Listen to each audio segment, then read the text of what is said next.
Welcome everyone to Hire Moment Mastermind. I'm Sheryl Lotzar, joined by my colleague Bryn Schellinger, here to help you in your job search on this Friday morning. And this is an open Q&A. So we'll go ahead and get started. We have some regulars with us, and Lauren and Keith are new to our group. We typically have, 5, 6, 10 people who join us on a regular basis here and there. And so we're just here to support you in your search. So who has a question that, who would like to kick us off with a good question? And it could be about anything, any job search question. And you typically have some good questions.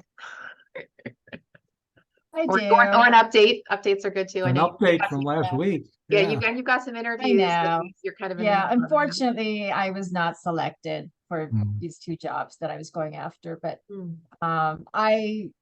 I do want to send one of the organizations, because I started off with them with one of the people at networking. So I want to just send them a note to just say how lovely it was to meet them, and sincerely, they were lovely people. And it being in a small circle of in this industry, especially if you're in the fundraising industry, you're bound to meet up with them at some point, so I want to just appreciate, show my appreciation, and no hard feelings. No. Because they chose whoever was the right fit for the charity, and that's what matters, the charity's mission. So absolutely. Yeah. Well, that's certainly the right thing to do. Absolutely, it's the right thing to do. So absolutely, always leave on a high note. Always keep your bridges strong, relationships strong. Those thank you notes can go a long way. And you never know. I mean, things do happen, right? I mean, it really does. Something might change in the future with the person they hired down the road. You never know. And if you leave things, on a strong high note, then they'll feel more comfortable reaching back out to you if they want to reconnect. Yeah. Personal example. I came in second for a job, and did much what in just said to do, and 2 or 3 days later, I got a call back from the company and said, "Are you still interested in this position?" I said, "Yes." They said, "Well, the person who accepted the position, her husband got transferred to Tennessee, and she had to decline the position after she accepted it." So crazy things sometimes happen. So and the fact that you made it to the final, I'm presuming to the finalist round, right? Yeah. That means they obviously thought well enough of you in terms of your potential fit. And that's the other thing too, is if you ever, if you ever don't get a job, right? You're the number 2, the number 3 choice. Don't ever feel that way, right? Because remember, they can only hire one person. Yeah. You were qualified enough to get right to the end. That means that you were somebody who could have done this job. But there's usually some subtle thing. It could be a skill set. It could be whatever, something, But the fact that it's like the Olympics. I always liken job search to the Olympics. All of the Olympic athletes are qualified to be there. They're all amazing. Who gets the 9.2, the 9.7, the triple toe loop a little better. So subtle things. But the fact that you made it that far says that you were somebody who was very qualified. And so if they call you back, and if it's still something that you want to do, absolutely. In other words, you want to just, not have emotions around that as much as possible. Just say, look, it was a business decision for them.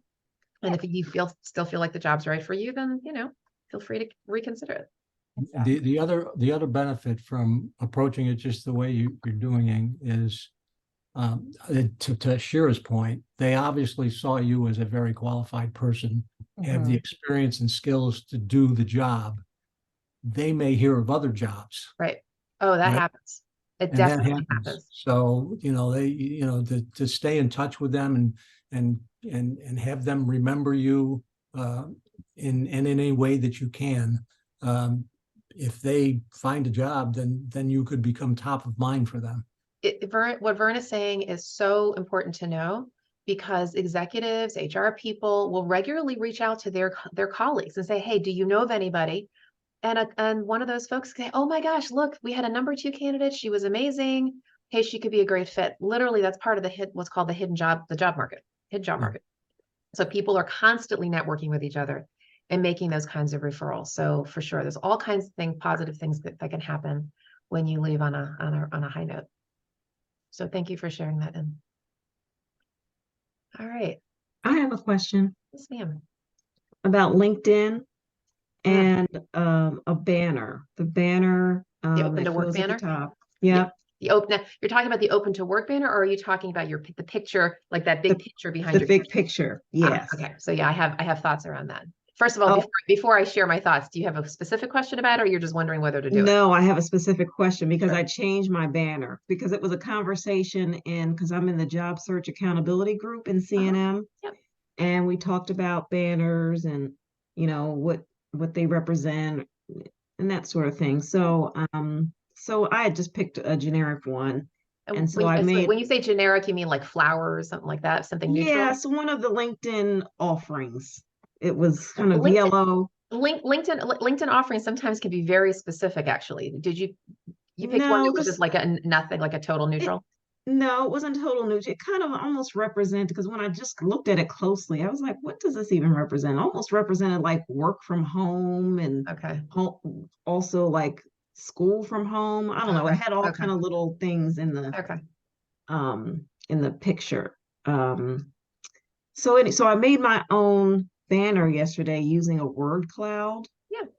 because what I'm trying to do is pivot into something different. So I've been in telecommunications for many, many years. And I don't want to stay in telecommunications. I want to move into the federal government. And the role that I'm interested in is program analyst, which can be a lot of different things. Mhm. But what I did, I just took some words from a program analyst job description and I made a word cloud and I put that as the banner because what I was advised yesterday was, well, you need to position yourself as what you want to be, True. not what you're, since I'm True. trying to It's true. change. It's true.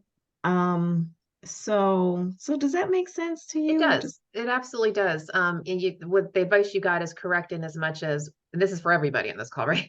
Anytime you want to make any kind of pivot, you absolutely want your LinkedIn profile to speak to where you're going, not just where you've been.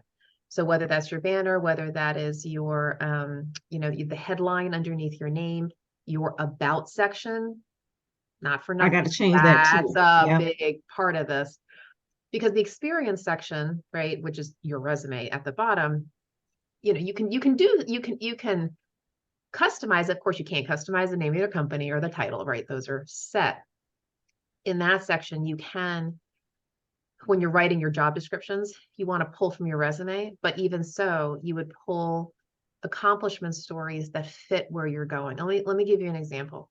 So, and just so you know, Lauren, I know we haven't formally met before, but so my business, I'm a recruiter, but I'm also a career coach. I write resumes, I write LinkedIn profiles and things like that. So I'm just giving you an example from work I've done. So years ago, I was working with a job seeker client, and she came from the government relations, legislative lobbying sort of world. Okay. And she said to me, you know what? I really want to go into operations. Okay. Right. Like, how do you turn somebody from the one to the other? So what we did was we went through all of her experience and we pulled out accomplishment stories that specifically had an ops sort of flavor. Okay. Now, of course, didn't change the title, didn't change the company name, of course not. But we did find the things that we could repurpose. So even though these were accomplishment stories that occurred in a legislative kind of environment, we pulled out event planning stories, budget stories, anything that was logistics, right, all of that stuff.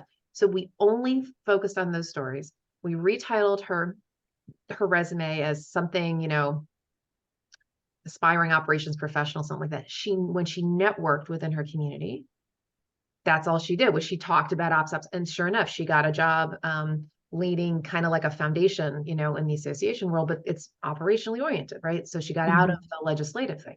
The point is that you can do that, but you've got to do it very thoughtfully and intentionally. Now, I don't know what your word cloud looks like and, what the words are and if they're, how relevant, but presuming that they are relevant, yes, it can help. Now, with all of that said, getting in the federal government is its own thing.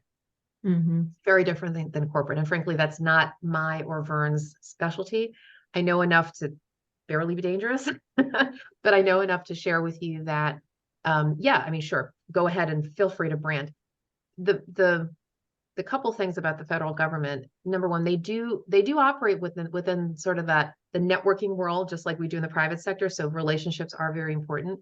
However, there is this whole thing about USA jobs. Mm-hmm. And when you do finally apply, they have all, as you know, they have all these questions, right? And rank yourself 1 to 5, 1 to 5, 1 to 5. And you can easily get screened out when the numbers are not what they want. I'll just say it that way. Mm-hmm. And so there's all kinds of advice on that. And what I would recommend is that, in fact, you said Career Network Ministry is how you heard about us. Yes. So Corliss Jackson Yeah, I've been to is, her you know, her. Okay, webinars. have you been to her seminars? Yes. Great. So you've probably heard, have you heard from her, like the different tips and stuff? Yes. And Okay, I've been to a number of wonderful. yeah. Great. So keep going, right? Because you'll Yeah. see, right, how important that is, and how you, well, anyway, she's got the good advice on that. And actually, for anybody who's looking for career advice, so again, her name is Corliss Jackson, and her email is corliss@federalJobResults.com. Corliss, Corliss @federalJobResults.com. Anyway, that's, I would recommend that now, sort of. So, but if I can just speak to the broader concept of the banner, because this is something we just actually don't generally talk about. So since you brought it up, I thought I'd give some advice to everybody. The banner has become a very interesting part of people's branding. It's something that most everybody has now. For anybody who doesn't have one, it's not that you know, should, in the sense of, oh, if you don't, there's a problem, but because most people do, it kind of makes people think, well, why don't they have one? It's a little too bland, right? Because people do this. It's just kind of part of our social ethos now on LinkedIn to have one. The question is, what do you put? So in Lauren's case, she was going after this sort of future branding and words and keywords. That's one way to do that. Another thing you can think about is your profession or your sector. I actually call it, people have heard me say this, I call it your lane or your community. So your lane is your profession. Your community is the industry, mission, or sector. So for some of you, and this is either your current lane or your aspirational lane, either one, your profession. You know, maybe your profession now or in the future is marketing or human resources or accounting or whatever. You may want to find a picture that reflects that, right? Something that has visual appeal that actually speaks to the thing that you do or the thing that you want to do. Same thing with sector. You know, maybe you're in the scientific realm or in higher education or whatever. Again, see if you can try to find a picture. Now, this doesn't work for everybody. There are definitely some lanes and communities where there isn't a natural kind of fit. So you could do what Lauren did. You can create your own. Nothing wrong with that. You can do it on Word. You can do it on Canva. These are not hard to do, but you can create your own picture and sort of put things together and you upload it. Now I'll show you an example. Yeah, I use Word and Canva. Yeah, just Mhm. you know, I'll Yeah. show you a couple of examples of couple of folks who did that in an interesting way. They ended up, these two people are both in they're in people professions, if you know what I mean. One is in why is my internet not working? This is very interesting. Hold on, I'm sorry. Huh. Okay, sorry. I was having a technical glitch here. Oh no. Okay, sorry. Can you guys still hear me? Yep, Yes. Sorry. still here. I'm just having a little technical glitch. I'm going to show you two people. This first person is in the education sector. Charter schools has been kind of her world, and she actually pulled up a real picture, okay, of her and her kids. Okay, very descriptive. You can just tell, right, kind of who she is, and right, and you then her LinkedIn profile, and I wrote this for her. You know, it's going to be like, it's very mission oriented, all right, kind of who she helps and why she wants to help, and then her leadership skills and things of that nature. This other person, I like that. yeah, it's really cool, huh? So the other person, oops, So she's in the climate change world, but with a gender lens. And so she pulled this together. I said, I wanted her to do something that was creative. So she literally did a collage of all the field work, because she works in the international NGO space. Okay, so you can do something creative. It doesn't have to be from, stock photos or whatever. Okay, so I just want to bring this up because it's a great topic, Lauren. And what do you do? And look, there are some folks who are very mission driven, and there are some banners right now, including in the LinkedIn stock photos, that speak to, for example, social justice issues or what have you. Like there's all kinds of, but whatever you do, know that people are looking at it like, this is your brand. I mean, it's part of your branding. It's just like a company has images, right? Or messaging that supports their values and who they're serving or whatever it is. Just be thoughtful, whatever you do put up. Now, what I would suggest for those of you who are in the DC area, which I think are most or all of us. So here's what I would not recommend that you do, with two exceptions. I would not recommend that you put a picture of the Capitol or of the cherry blossoms. Nothing wrong with those two pictures, but unless you are a lobbyist or a botanist, those are not the pictures that you want, because the LinkedIn banner really shouldn't be about where you live. It's more about what you do. Okay. So, because this is a professional shot. So those are pretty pictures, but not really, because a lot of people do that. They do the Capitol and the cherry blossoms, right? So that's just a little tip. So Alki, welcome. Alki's our third subject matter expert. He's a recruiter. So Werner or Alki, any other thoughts? I know, Alki, you jumped in the middle of our conversation. We were talking about banners for LinkedIn. Any thoughts around that from your perspective? No additional thoughts from me. Again, you're right on in terms of what you're saying. Sure. Probably the last one to talk because I had technical issues the last 10 minutes, so I can't give any technical advice. I agree, though. I didn't catch the first part, but yeah, if I'm a recruiter, as I am swiping through, it's not just about attraction, but yeah, I'll be attracted to a graphic that shows what you do in with a little bit more color and splash. So if it's a good one and a good choice, yeah, it can help. Help with your branding, yeah, for sure. All right, good. Well, thanks for that. Good question, Lauren. All right, other questions? I don't have so much of a question, but it's a kind of an interesting take. I've been going after a lot of my contacts and second contacts through LinkedIn. And I said I'm looking for an association management type role. And one individual came back, and I think he misunderstood and asking me about being a consultant. And so we set up a call to talk just out of curiosity. And I told him I'm looking for a full-time gig. And make a long story short, he's interested in having a facilitation for a one-day strategic planning session with his executive board. So I put together a proposal and we'll see what happens. But I also found it interesting that I just received a call earlier today. They were looking for an executive director, again, through an association management company, but the salary was very, very low. That's what happens with AMCs. They tend to be very low. Yeah. Yeah. Well, they just called me back, and the president of that company said that she was impressed by my resume and she wants to talk on Monday about some part-time consulting offers. So again, I'm pleased by that. It's falling short of the mark of where I want to be, but I'm certainly going to take a look at that. Maybe I can frame this as a question, because the first instance, they're looking at a strategic planning session to be held in January or February. Well, right now, I'm not collecting a paycheck, so I submitted a proposal. I'm hopeful that I will have a job before then.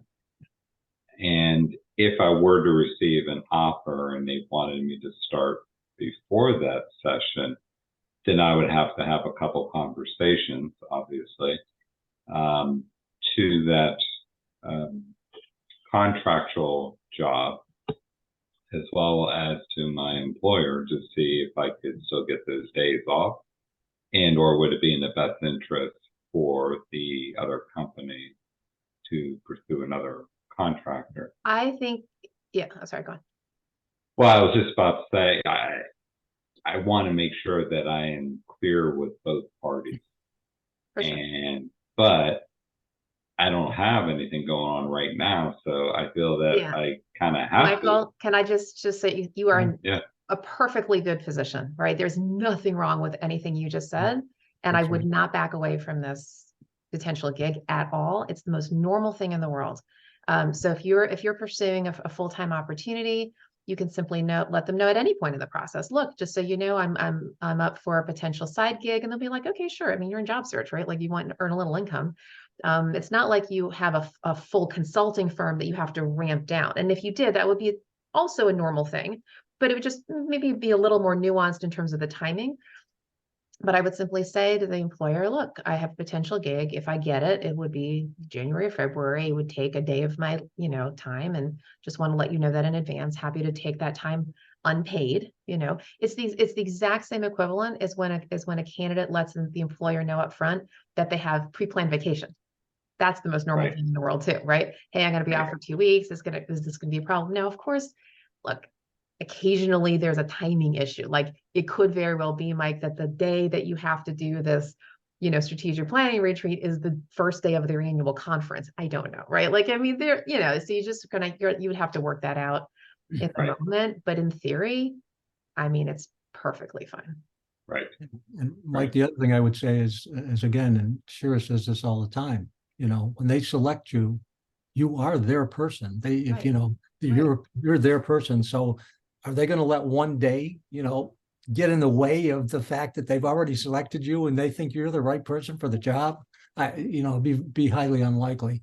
And the other benefit from this is you do this strategic planning session, you meet more people, you demonstrate your skills. Yes. Which is something you can't do in an interview. You can't actually conduct a strategic planning session, right, in the interview. So other people see your skills, and who knows who they know in their network and where they might come up with a potential job opportunity for you. Right. Yeah. All good. Yeah. It's a very good thing. And from, and in the job searches I conducted, it was refreshing actually to do some work that's not job search work, because you know how difficult that is, right? And how repetitive it is. So, yeah. And not to mention, just to jump off of what Vern just said, it's a wonderful explanation in terms of talking about what you've been doing during the time you've been unemployed. Good. People will Right. sometimes ask what's been going on, and you can legitimately say, hey, I've had a gig or this or side work, consulting, this and that. Absolutely wonderful. Something else too, and as some of you may know, when I do my career coaching, I work both with job seekers and with people who want to go into small business. Okay, I do both. And it's a very interesting sort of thing, because when you're in job transition, there's two ways that you can be networking if self-employment is at all in your world, right? Either it's, Mike, what's happening to you is like, hey, network, I'm looking for a full-time job. Psst, by the way, I'm open to some side gigs. Okay, perfectly legitimate, most normal thing. There's the other side for any of you who are considering self-employment as opposed to or want to really pursue that. You literally flip it. When you're doing your networking, you're telling your network, hey, I'm starting my own business. It's da da da da da. Psst, by the way, I'm open to a W-2 opportunity, a full-time opportunity, if it's the right fit. But it all depends on what you're leading with in your messaging. Most job seekers will lead with the job W-2 with a side order of the gig, but you can also do the other way. And both are fine. You can spin both plates at the same time, but you don't want to spin them both with equal force. Does that make sense? Because then you're going to be spread too thin. Focus on one or focus on the other, and you can just sort of whisper that you're open to the other, but don't try to do a full-time job search and a full-time launching a full business it's not really good for your brand, and B, It just takes too much time. You really want to focus in on, drive your car in one lane of the highway, not two. Right. Yeah. Great. Thank you. Yeah, for sure. All right. Other questions?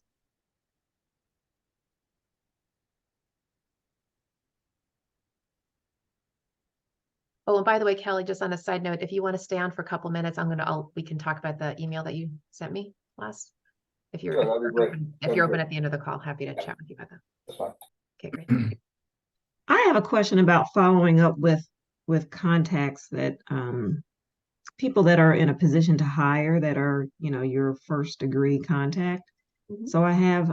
So I work for AT&T currently, and my job is going to end in January. And so one of my colleagues from AT&T just left to go back to Booz Allen Hamilton. And so he was telling me about what he's going to be doing there. He's going to be building up the team and supporting NASA, and it's kind of an IT related position because that's his real roots. And so we were talking about that, and we exchanged information since he's leaving the company. And so I have his new email address and his personal phone number and everything. And he was telling me that he was like, some of the people that I've met part of his new team, he was like, they're just really not as polished to bring them around customers. And he said they told him that he needs to hire right away. So he's a good person for me to be in touch with and to follow up with, because he's definitely somebody who's hiring. And he also said something about their culture is a little farther ahead than AT&T's culture. And so he was just saying some good things about the company, and but then we had to leave one another.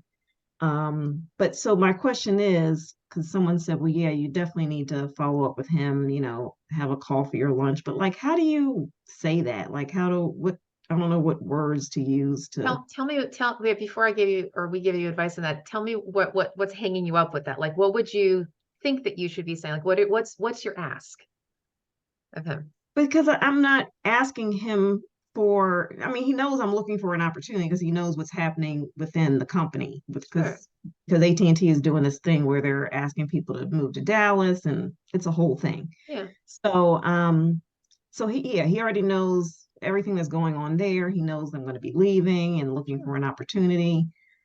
So I guess I don't want it to seem like, I don't know. I don't want to.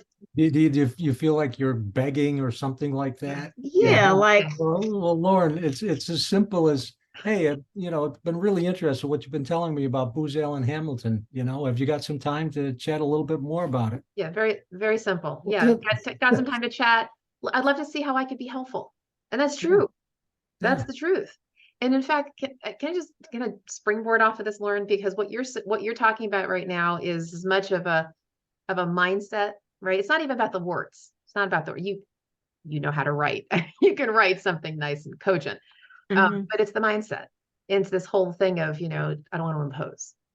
And most job seekers go through this. Okay. So can I preach a little bit? Is that all right?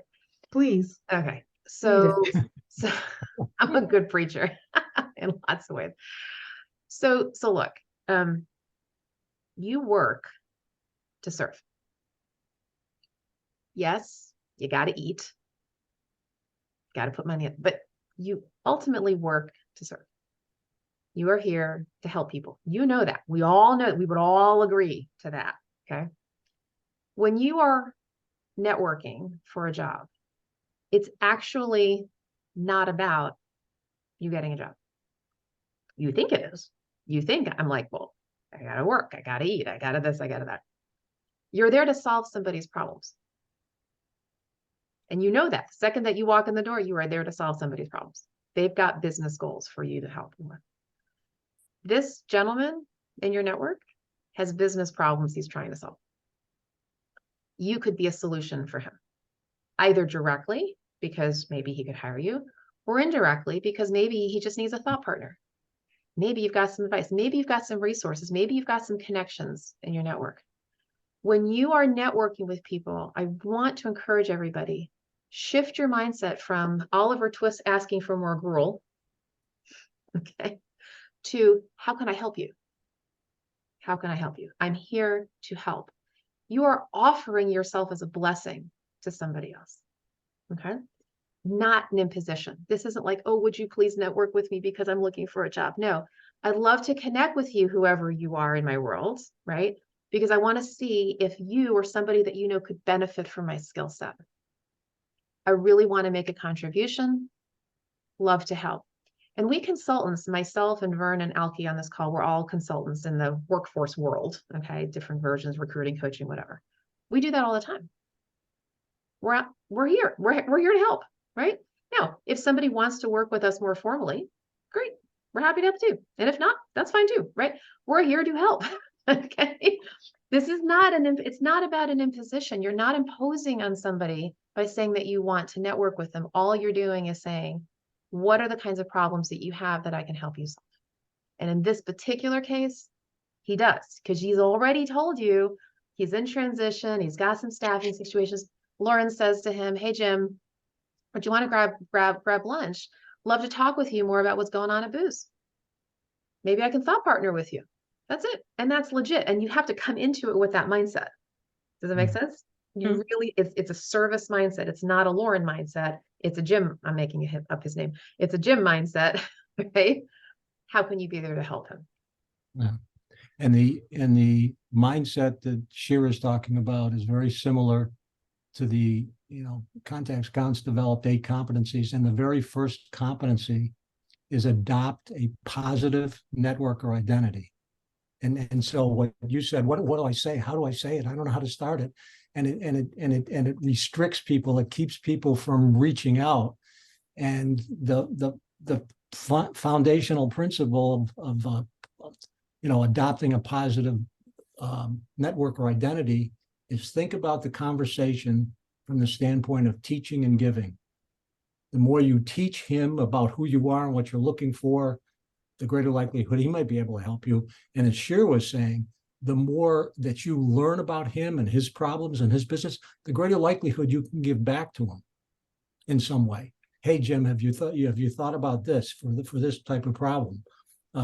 Or in a previous job, I heard your problem. Here's what we did. I mean, you might be able to do that. And the more conversations you have, and the better you get to know each other, the more you can give to him, the more he can help you. It's a relationship. Just continue the relationship. Forget that you're looking for a job. You have a colleague named Jim, and he said, hey, Lauren, colleague of mine, I have this problem. And Lauren, as a kind-hearted person, says, hey, Jim, you want to get together for lunch? How can I be of help? That's it. Right? Mhm. And it may very well be that the staffing challenges he has are ones that you can solve with your own skills. And Lauren, I'll throw out the challenge, get in touch with Jim and then come back in the call and tell us how it went. Okay. I will. And by the way, these days, since we're all most of us are trying to get out there again. And if you are a local, I really would recommend the lunch. You would? Because I know he absolutely. said he's going to be on the road traveling. Yeah, if you can, you can, you can't, you can't. But I mean, I would honestly, and this is actually for all of us, myself included, we've gotten so used to Zoom. It's just become our default. I know it's all very convenient and all that stuff. And it's a blessing. I mean, I'm glad we have it, but we really have to get out. I mean, I was at yesterday at a day-long meeting. I was helping to facilitate a meeting. And man, the impromptu conversations that we had, I was saying this, I was like, you just cannot have that on Zoom, right? Just the chatter and stuff. It was hugely helpful. And we could not have done that virtually. So I would just recommend try it for everybody on this call. When you're asking for a networking call, instead of the call, and for strangers, this isn't going to work as much, right? But for actually people and you have an existing relationship with, try to go for the coffee or the lunch. Make it convenient for them, okay? Try to meet them where they live or they work, convenient time, early morning, after work, whatever, lunch, whatever. And if they say, hey, can we do Zoom? That's fine. But I would offer the in-person if you can. Really helpful. And as an example of those impromptu, parts of the conversation, the CEO from Korn Ferry, which is one of the largest executive recruiting, consulting, HR management companies in the world, he said he writes a weekly newsletter, and his name is Gary Burnison, and he said we just had the first in-person meeting of the executive team in like 2 years. Wow. said the meeting took 2 hours. He said that same team met the next day on Zoom and the meeting was 30 minutes. Right. You know why it took 2 hours? We're chatting. Kira, how you been? You know, how's your husband? What's going on in your Right, life? right. You know, hey, my kid just started college, and all of those things that are part of our life that we, you know, on a Zoom call, we just don't think of because we're here straight gotta get into it the done in 30 conversation. minutes, you know. Mhm. So It's really important, and you never know that networking conversation in person could spin off into all kinds of directions because you're that's having right. a conversation. You know, Yes. it's just Yes. organic and it's flowy, Yeah. right? Yeah. Try it. Let us know what happens. All right, Karen. So I was going to add on to the conversation. I too have sometimes problems reaching out to people. And I had a friend who once said to me, "You have 5 minutes to get this done." And anytime I'm hemming and hawing and I'm not getting it done, I think of that. I have 5 minutes to get it done, and then it's over with. Yeah. And you can go on with your life and think Let's do about it. Let's do something it. else. Jump in. Huh? Yeah. Jump into the pool. Yeah. All good. All right. Who else? I have another comment that being that I was working with an association for such a long time, the job interview process was a bit new, and I knew about networking. And I was just surprised that there wasn't that many in-person local meetings, events, and so forth. And I went to one. It was really based on DEI and volunteerism. And it was about 20 booths that local Fairfax County, outside Washington, D.C., local groups were looking for volunteers. And I found that there was hardly any companies that were there. Mm. So I was interested actually in both that, the volunteerism, since that's close to me, as well as meeting the companies that they just weren't there. And I found, quite honestly, that the virtual networking has proven to be a much better use of my time. I met a lot of good people, and it just seems to me that for the convenience and everything else, I'm not ignoring in-person events, and I'm hoping that there are some, but it's a time kill. And then you go there and you find that it wasn't a good use of your time. It's a balancing act. I think this is really, I think we're in both and. It's to think of the hybrid world, right? It's the same thing with networking. It's hybrid. There's this and there's that. In fact, like as we were just talking, I was thinking to myself, could we ever do this in person? Well, I imagine that every single person on this call, even if all of you, which I know at least one of you is not, but even actually 2 people on this call are not, but even if all of you were in the DC area, well, where and when, and everybody knows, right? This area is like huge. And I know there's at least 2 persons, Vern's in Naples and Alky's in, well, you're in Richmond, right? Or no, you're in Norfolk, right? And I know we probably have other people, so this, for this kind of group, it's a blessing, right? Well, here we are, it's Zoom. Yeah, we can all get together. And yet there are some circumstances where in person would be a really good option, especially for the one-on-one. I think for the events, if you can find an event that actually is, you know, represents people in your lane, people in your community, and it feels good, great, go and do this. Does that make sense? It's an everything, but the one-on-one where possible, that's the only thing I was trying to push is where possible, if you have a relationship, try to do it in person if it makes sense. And if not, I mean, Zoom's fine. Just one other tag on to what you said, Michael, about volunteering. Again, that is an excellent activity to be involved in when you're in job search. Mm-hmm. For a couple of reasons. A, it'll make you feel good, you know, that you're contributing and helping someone else. But again, it's an opportunity to demonstrate your skills to others. The other people that are there volunteering with you get to see your communication skills, your you know, your dedication, they get to learn a little bit about you as a person.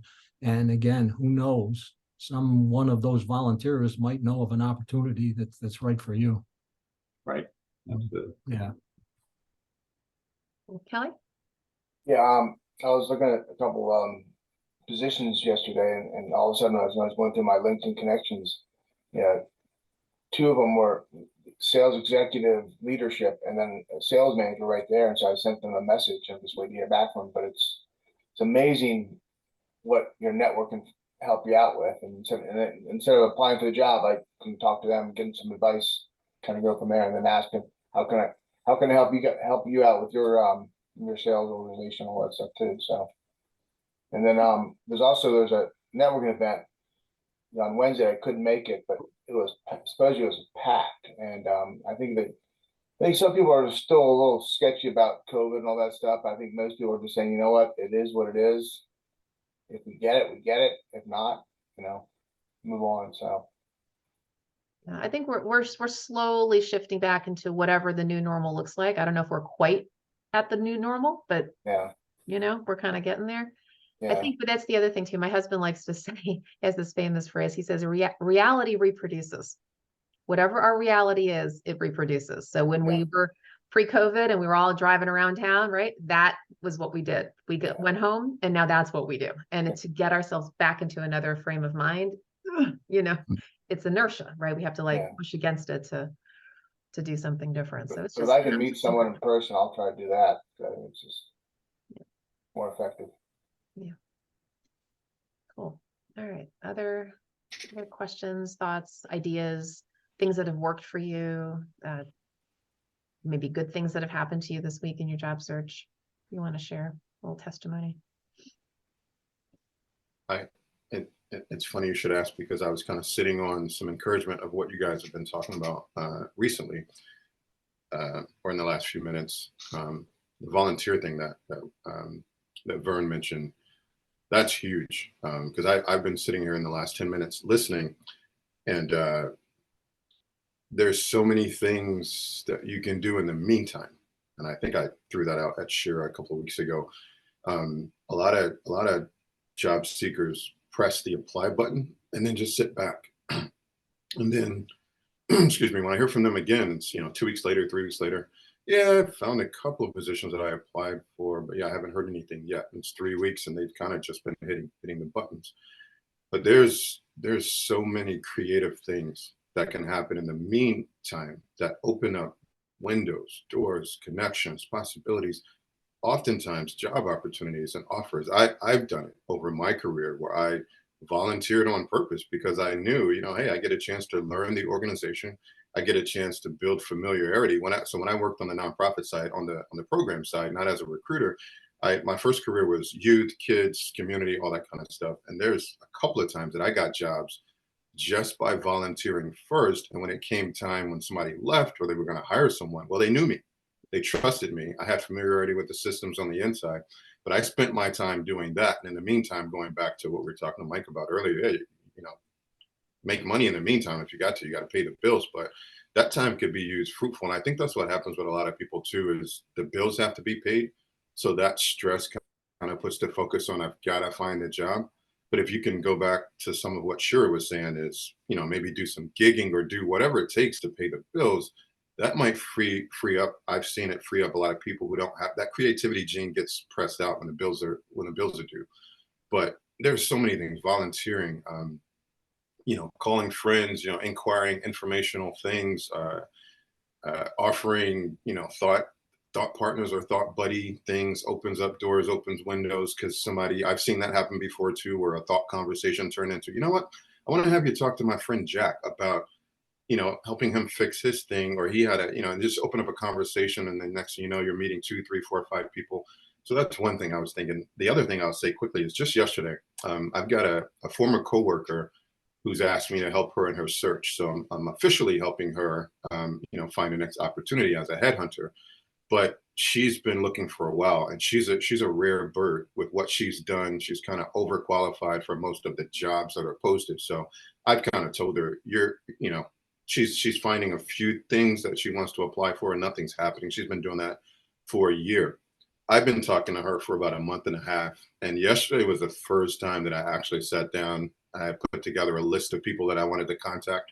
I checked my network for people who are in her lane, beside her lane, exits to her lane. And I shot off, some emails yesterday. I think I had a list of 20.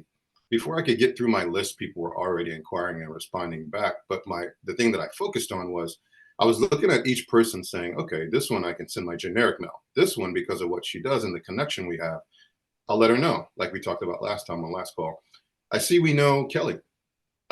Listen, I have someone from that world who also knows her. We all used to work for the same place. Here's her background. Do you know anyone who could benefit from a background like hers? And so to the conversation that we were having a second ago about offering to help, as I was creatively thinking how to reach out to those 20 people, that was my mindset, is let me present her as not, hey, desperate situation. They're already confused. Who's this guy that I don't know who's reaching out? Once I showed the connection or the friendliness, I presented her saying, here's a few things about her who can benefit from her. And it's that word benefit, because that's the thing that's going to lead is, wow, she has some good things to offer who can benefit. But I was encouraged to share with her last night. I woke up this morning, there's 5 other new messages just about her. So that's 7 or 8. And just my 10 to 15, 20 minutes of reaching out to people, that's 7 new contacts who are inquiring about her already, just from presenting her as a benefit and being creative in the search. So, and you can do that for yourself. You don't need a third party to do that. You can represent yourself.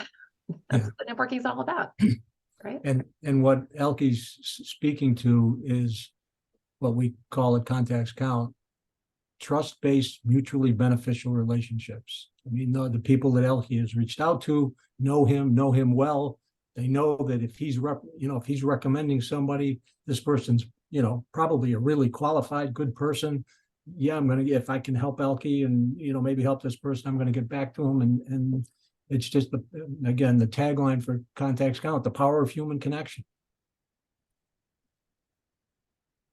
And speaking of connections, so as you might guess from me leading this particular group, creating networking groups is something that I love to do. I've just been doing it for forever, just one of my things, okay? And I like to suggest this to other people. If you feel that you've got that gene as well, the networking gene, to think about starting your own group. I'll give you a couple of examples. There was a group that spun off of this group. I think it was last year, maybe. There were a few IT people who were on this call, and they all recognized that they were in the same lane. Now, of course, IT has lots of different permutations, but they were generally speaking in the IT world, and they spun off and they created, I don't even know if the group's still around, but it was for a while. And they just spun off, I guess, like a few people, and they had their own meeting and gathered other IT people, and it was an IT job search network. It was a beautiful thing. And they just did that, right? And we're able to help each other in a more specific, targeted way. Like this, we call this HMM, Higher Moment Mastermind. This HMM group is generic, right? If we're to go around the room, everybody's from a different profession, different industry. But the other group I wanted to mention just as an example, and I know Mike and In probably have been there to the coffee chat group, right? Okay. So Mike and In and myself and Vern used to be in the association sector. Okay, it's membership organizations. It's its own community. Well, anyway, there was a woman named Nicole, and back in the beginning of COVID, I mean, literally like March of 2020, she just, when everybody went home, she said, she's a networker too. She goes, you know what? I'm just going to pull together this networking group of any association, not a job seeker group, just any association person that wants to meet 8:30 in the morning every day. Just get out of bed and go connect with your colleagues. And for 30 minutes since that time to now, every day, Monday through Friday, they just get on a call and they just chat about stuff. Sometimes job seekers will be there. Sometimes it's talking about whatever. She built community. Well, there was somebody on our HMM call, okay, back, I think it's been a couple of years now. She was here with our group for a long time. In this group, she heard about that other group that I just mentioned. She goes to that other group. She's part of the association world. And she mentioned in the group, hey, by the way, I'm looking for this job and I'm a membership director. Well, as it turns out, in that group was the CFO of an association who said to her, hey, we have this director of membership opening. Well, as it turns out, this woman's name is Kimberly. Kimberly said, oh my gosh, I actually had applied for that job. She never heard back because the CFO was in that meeting and said to Kimberly, hey, send me your resume. She sent her the resume, got interviewed, and got hired. This kind of thing happens all the time. So whether you participate in a group, whether you start a group, the power of networking is absolutely amazing. We cannot emphasize this enough. So if you have it in you, and if you find, for example, Mike and In, you both are in the same community. I don't know, Twitter, how much you've networked offline, but there's what to be had here. And I'm not saying you necessarily need to start a group, but you're certainly welcome to.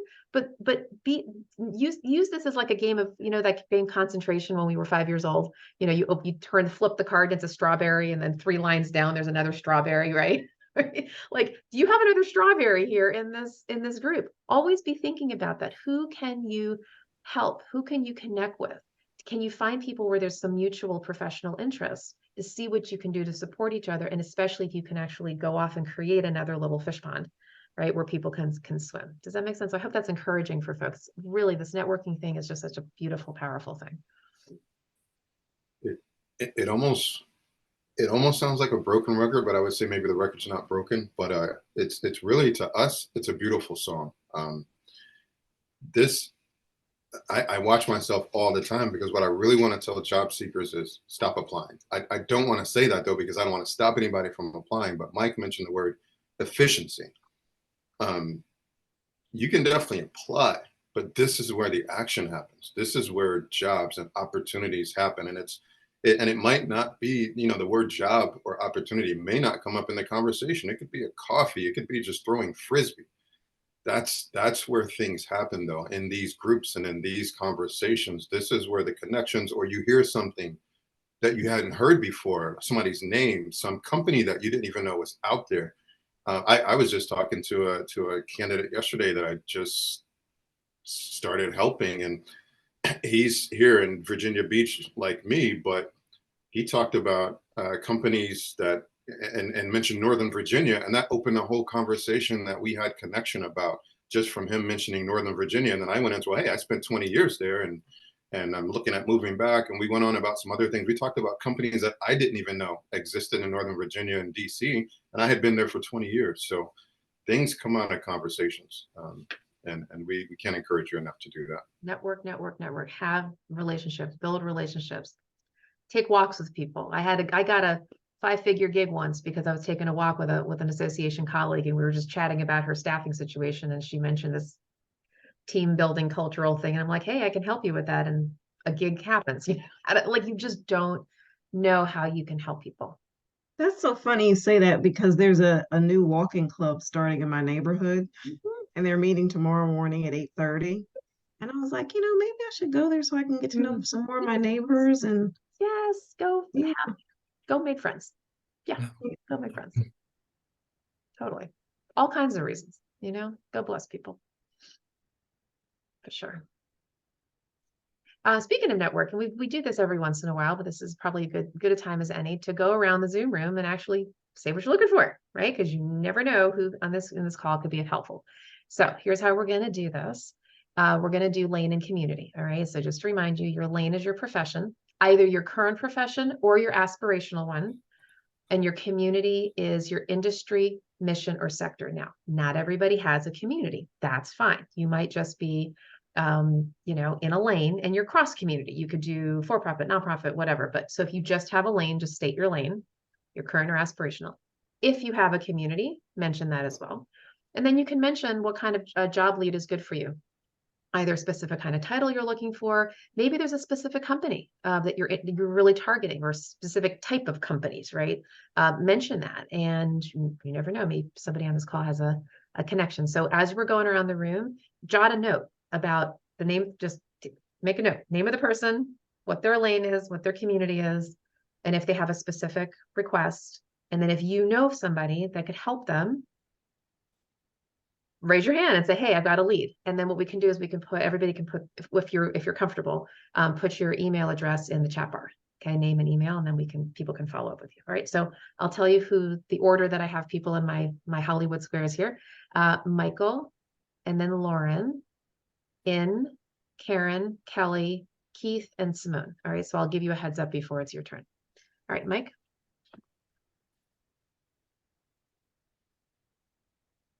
So Sherry, you didn't give me much of a heads up. Sorry. That's okay. You're good on this. Good thinker on the spot. My name is Michael Lang, or Mike, and I've been looking since July.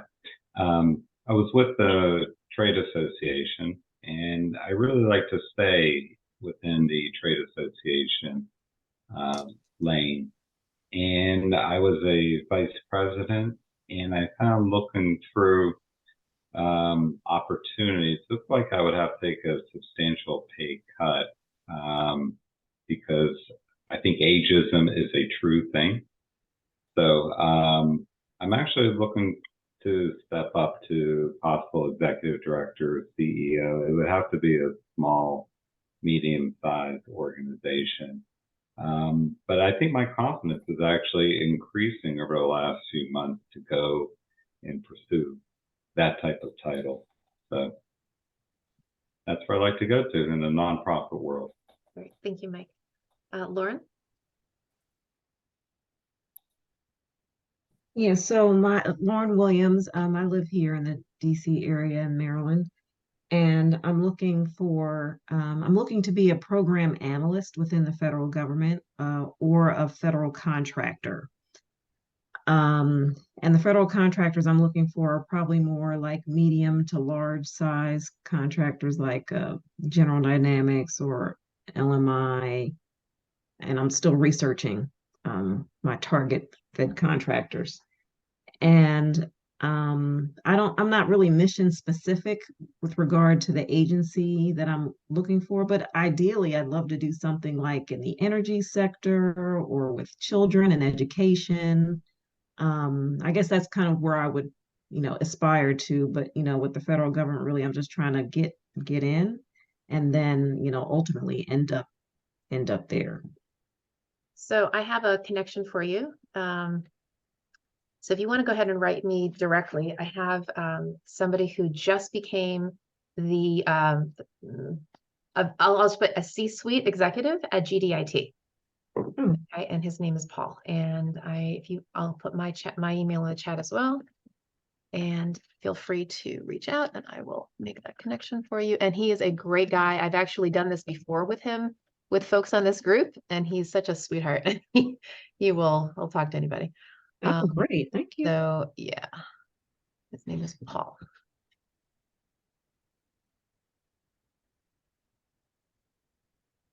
Okay. Oh, sorry. You're next. Hi, In Barber. My lane is business development, non-dues revenue. My former title was VP of Strategic Initiatives. The titles that I am seeking are Director, VP of Corporate Relations, or Strategic Alliance, or in that vein of corporate partnerships. My community is the nonprofit / association fields.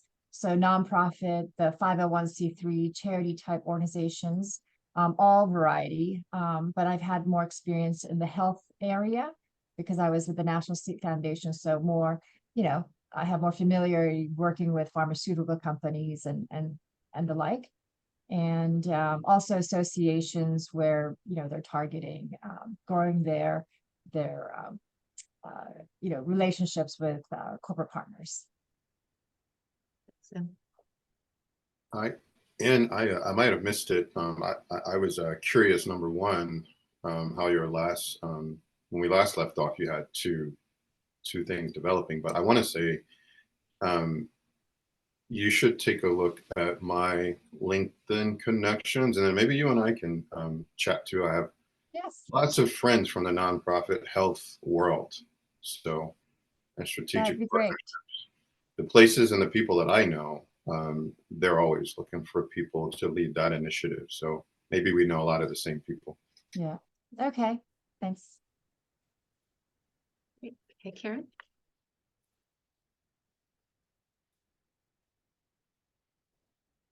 Karen. Okay. Did you say Karen? Karen. Mm-hmm. I'm sorry.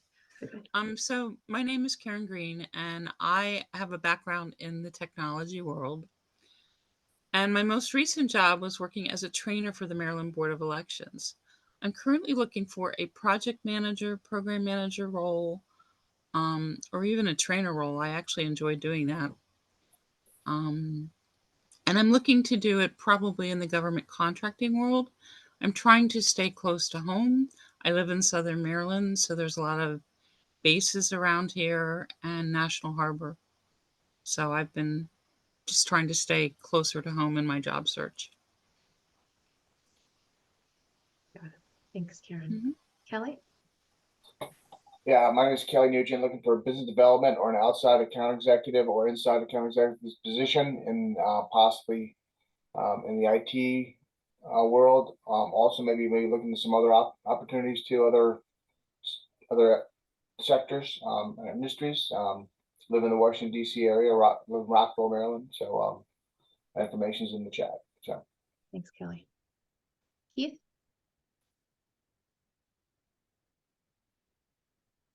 Keith, you're on mute.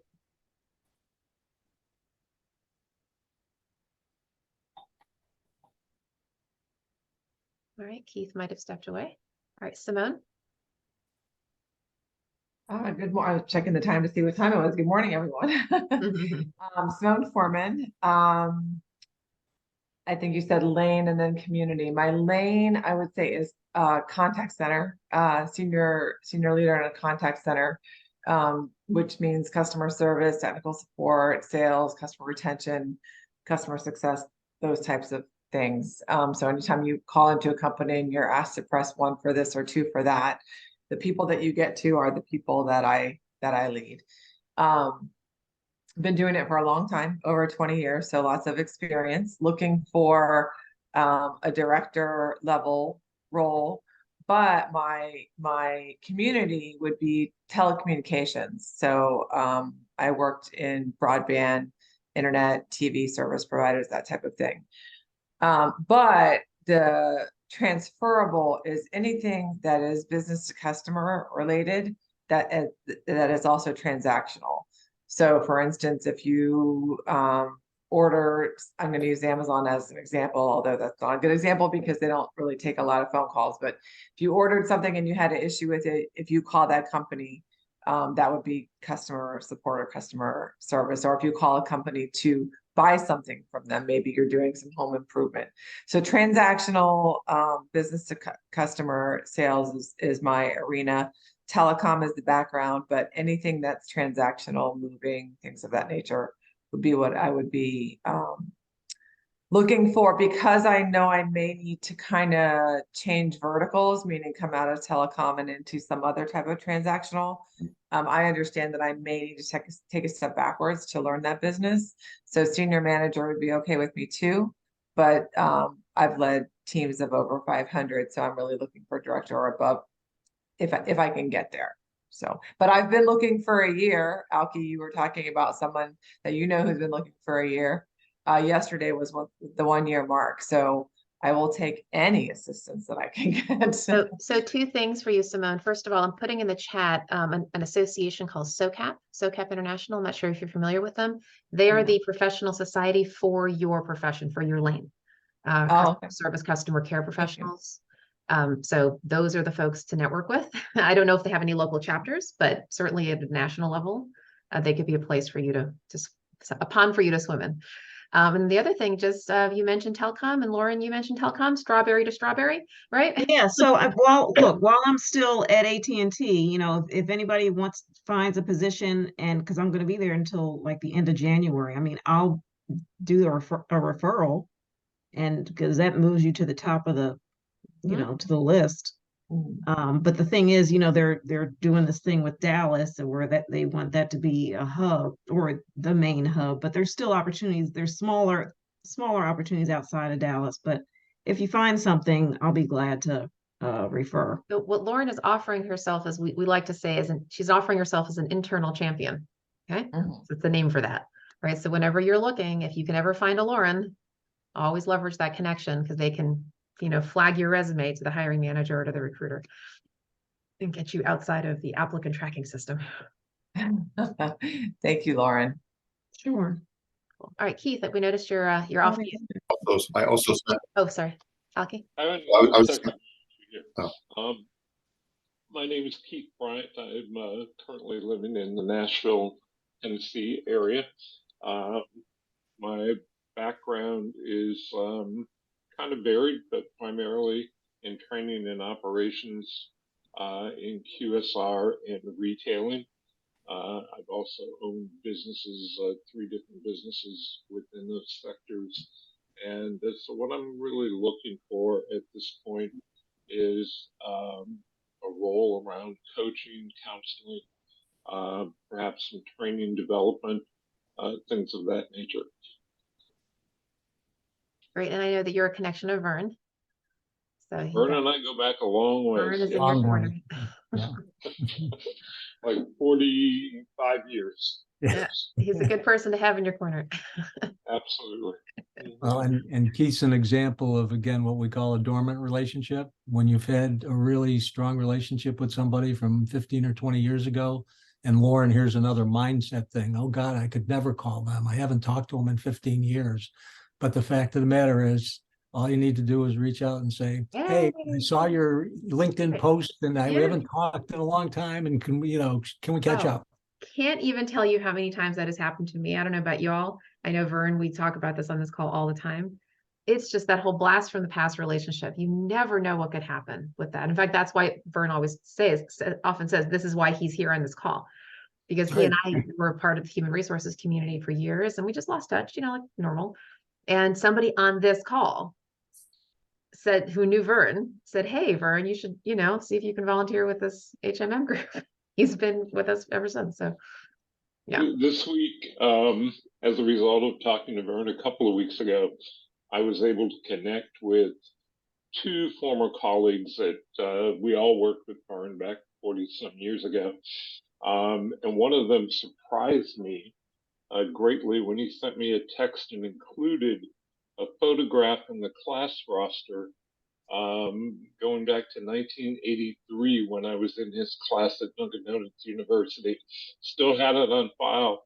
I was like, you just blew my mind. But, some of those old connections, haven't talked to him in like 40 years, but on my phone shows up this photo in the class roster, and I'm like, man, great memories and good connection. You never know. You never know. All right, good. So we've gone through our round robin here. Before we wrap up, any other last minute thoughts, comments? Oh, just so you all know, next week, Vern's going to be leading the session. I have a meeting that I need to go to.